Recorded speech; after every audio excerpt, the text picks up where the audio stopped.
Hi everyone, we're back at Anker Street. It's been a bit of a quiet week couple of weeks on site because we're at a bit of an impasse at the moment. As you can see, we've finished and we've done in previous videos, everything is all stripped out here as far as we can go. There's been a lot of work behind the scenes going on to confirm the approach that we're going to take to the next stage, so the full set of work. So we've been doing what we've done under what's called a letter of intent, which is basically saying to the contractor, we intend to work with you on the whole project.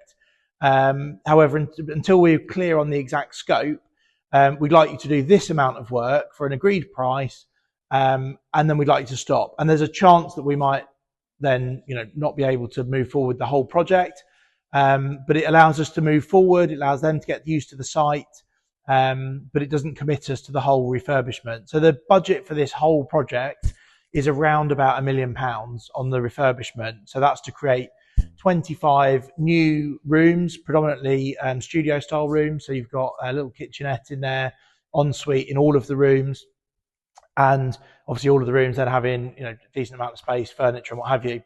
So what has been happening, so we've been preparing the site internally and externally. So we've cleared back some of the bushes to allow space for the site cabin to arrive when we're ready. We've also been working with the structural engineers about how we're going to build the frame of the structure. So at the moment, you can see all of this steel work. And initially, the plan was to sort of build around some of this and to use some of it in the structure and then to build some of the rest of the structure around it.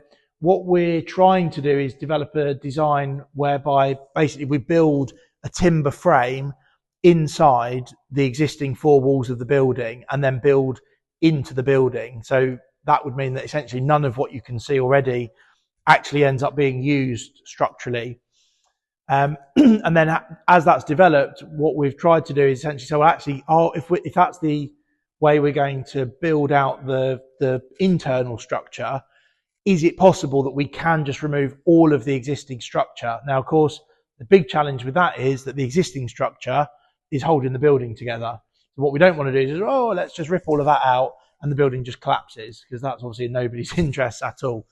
So we've been working with the scaffolders, and because of the limited access on the site, we've got very little. To this side of me is a terraced house.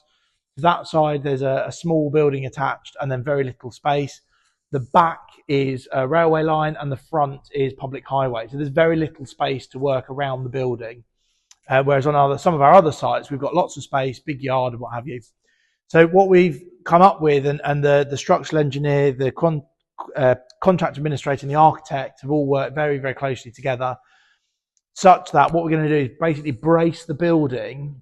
So front and back is going to be pulled together by the scaffolding company. So the scaffolding will go at the front, wrap around the side, and then there'll be bars come through the windows all the way, and it will basically brace the building together, and that's all had to be signed off by the structural engineer. And then we'll be able to remove all of the existing steelwork and structure as we sort of build up. So the more timber frame we've got, the more steel can come out, and we essentially then replace the steel structure with the timber frame. Obviously that needs to be monitored by the structural engineer as we're building each stage. The other good thing is it means that with all the steelwork gone, we can then break out the ground floor in its entirety and just have one big pour of the concrete raft, rather than at the moment we were having to cut it into sections, and then we'd have to have a concrete pour on one day, a concrete pour, a week later. So it just means there'd be one slab rather than a number of different ones bolted together. So the whole thing has been very, very complicated to pull together, but we're just about there now. So really, really important piece of work. And then obviously that then informs the program. It informs how long the program is going to be, the materials, everything, which means we can now finalize a price and move forward, making an application to a development funding lender, and basically get their permission to lend us around about £1 million plus costs for professional fees and things. So lots of work that goes into this at this stage. A bit of a lull. And fingers crossed, today we should hear back with the full planning permission for the extra floor.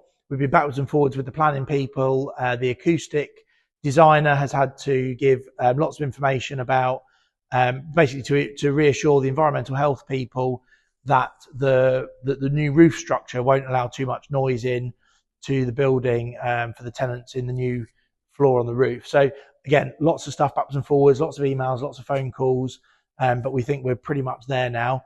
So stay tuned. We will be doing more updates as we go along. I suspect we'll be on site around about the end of October, maybe a little bit earlier, and then we'll be able to move in, get everything started, and then just run through in one program rather than sort of bits and pieces, which then just adds delays and costs on the preliminary. So keep watching for more updates on this project, Anker Street, and the other commercial to residentials that we're doing in the area over the next year or so.